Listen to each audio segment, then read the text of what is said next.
আজকে আমার আরেকটা ছোট ভাই আসবে আমাদের বাসায়। তো এই জন্য সকালবেলায় ঘুম থেকে উঠে গেছি, আর ঘুমাই নাই, নাহলে তো ফজরের নামাজের পর আমি 12টা পর্যন্ত শুয়েই থাকি। আজকে আর শুই নাই, যেহেতু গ্যাস নাই তাড়াতাড়ি করে একটু রান্না করে ফেলবো।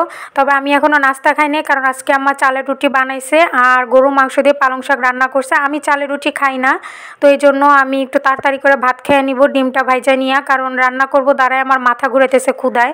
তো তাড়াতাড়ি করে এখন ভাতটা খায় নিয়ে হচ্ছে রান্না করে ফেলবো টুকটাক। ও অবশ্য হাবিজাবি রেসিপি খেতে অনেক পছন্দ করে। পোলাওটা আগেই হয়ে গেছে, এখন শুধু আমি একটু মুরগি রান্না করব আর আমার বোন মোমো বানাবে।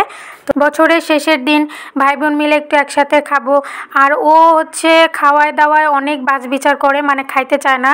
তো সবচেয়ে ফেভারিট হচ্ছে মুরগি, সো মুরগিটাই করব। আর মোমোটা তো অনেক পছন্দ করে, আর পোলাও তো সাথে আছেই। আর সাথে আমি একটা সবজি করব, একটু রেস্টুরেন্ট স্টাইলে অন্যরকম করে। ও যেহেতু সবজি খায় না, সবজি খাইতে চায় না, তো এইভাবে করে দিলে পোলাওর সাথে খুব ভালো লাগবে। আর বছরের শেষের দিন আজকে, সবাই তো একটু ভালো মন্দ খাবে, আপনারাও সবাই ভালো মন্দ খাবেন। কিন্তু বছরের শেষের দিন একটা কথা বললেই না, সেটা হচ্ছে এই যে আজকে 31 তারিখ, সবাই রাত্রেবেলা আনন্দ করবেন, উদযাপন করবেন, আতশবাজি পটকাবাজি ফুটাবেন, অনেক অনেক ফানুস ফুটাবেন। হ্যাঁ, তারপরে হাজার হাজার চড়ুই পাখি মারবেন, শালিক পাখি মারবেন, ওদেরকে পাখনা পুড়ায় দিবেন। তারপরে ফানুস উড়াবেন অতিরিক্ত পরিমাণে, শোরশরাবা করবেন, ঘরে ঘরে শিশু বাচ্চাদের হচ্ছে আপনারা অসুস্থ করে দিবেন। বৃদ্ধ মানুষগুলা হসপিটালে মুমূর্ষ রোগীগুলারে আরও বেশি হার্ট অ্যাটাকের দিকে আপনারা ধাক্কা দিয়ে ঠেলায় মানে ফালাই দিবেন। তারপরে হচ্ছে কাক মারবেন।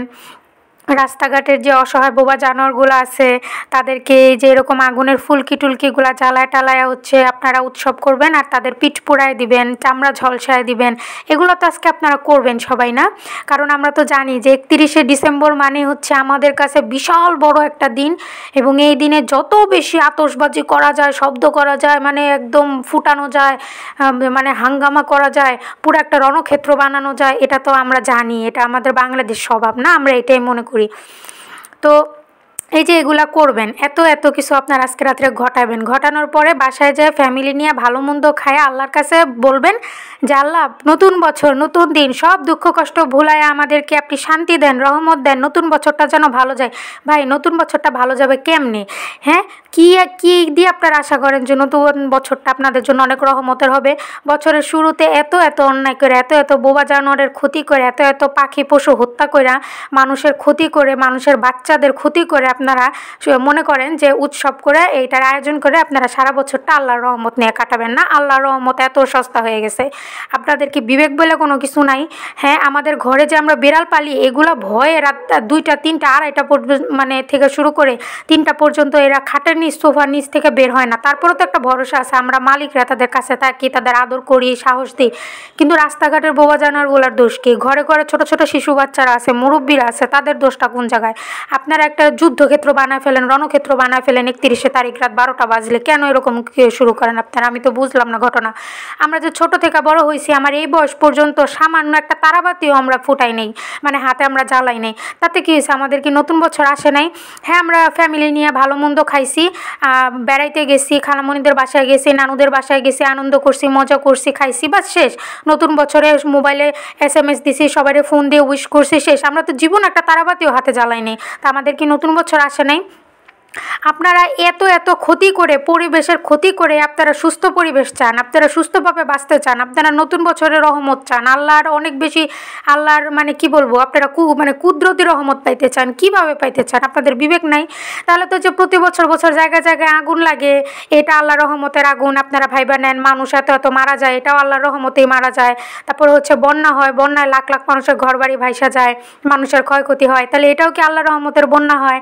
তারপরে হচ্ছে আপনার এত এত ভূমিকম্প হয়, পাহাড় ধস হয়, ক্ষয়ক্ষতি হয়, মানুষ মারা যায় প্রতিদিন, বছরে বছর নতুন নতুন বড় বড় অ্যাক্সিডেন্ট হয়, দুর্ঘটনা হয়, এগুলো আল্লাহর রহমতেই তাহলে হয়।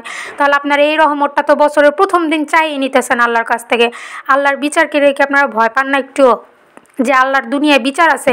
আপনারা আল্লাহর সৃষ্টি নষ্ট করে, ধ্বংস করে, এত কষ্ট দিয়া এই অসহায় সৃষ্টিগুলারে আপনারা কষ্ট দিয়ে নতুন বছর শুরু করবেন, আর আপনারা ভাবেন যে নতুন বছরটা খুব ভালো যাবে, আল্লাহ খুব রহমতে নেবেন। না ভাই, আল্লাহর গজব একটু ভয় পান। এত এত গজব আসে বাংলাদেশে, তারপরও আপনাদের শিক্ষা হয় না, আপনাদের মনে হয় না যে কোন গজবটা কেন আসতেছে, আমরা কি ভুলগুলো করতেছি? তো যাই হোক, সবাই নিজ নিজ জায়গা থেকে সচেতন হন। আর যাদের মাথায় ন্যূনতম বুদ্ধি আছে তাদের মনে হয় না যে এগুলা বুঝায় বলতে হবে। যাদের মাথায় ন্যূনতম বিবেক আছে, মানবতা আছে, বুদ্ধি আছে, যাদের জ্ঞান আছে, তারা কোনোদিনও আল্লাহর সৃষ্টিরে এভাবে ধ্বংস করতে পারে না। আমরা শুধু নামেই মানুষ হয়েছি, আমরা কাজে মানুষ হইতে পারি নাই। আর সৃষ্টির সেরা জীব আমরা, কিন্তু আমরা এখন বর্তমানে অমানুষের চরম পর্যায়ে চলে গেছি। আমরা আমাদের মতো অমানুষ মনে হয় আমার দুনিয়া আল্লাহ মানে কোনো কিছু রাখে নাই।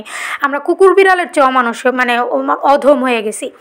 হ্যাঁ, সো এই জিনিসগুলো একটু মাথায় রেখেন। আপনাদের ঘরেও বাচ্চা আছে, আপনাদেরও জান আছে। আপনারা মারা গেলে আপনাদের আত্মীয় স্বজনের কেমন লাগবে, বাপ মা কেমন লাগবে? পারেন নিরীহ পাখিগুলারে তখনও তাদের এরকম লাগে, ওরাও আল্লাহর সৃষ্টি, ঠিক আছে? একটু মাথায় ঢুকায়েন।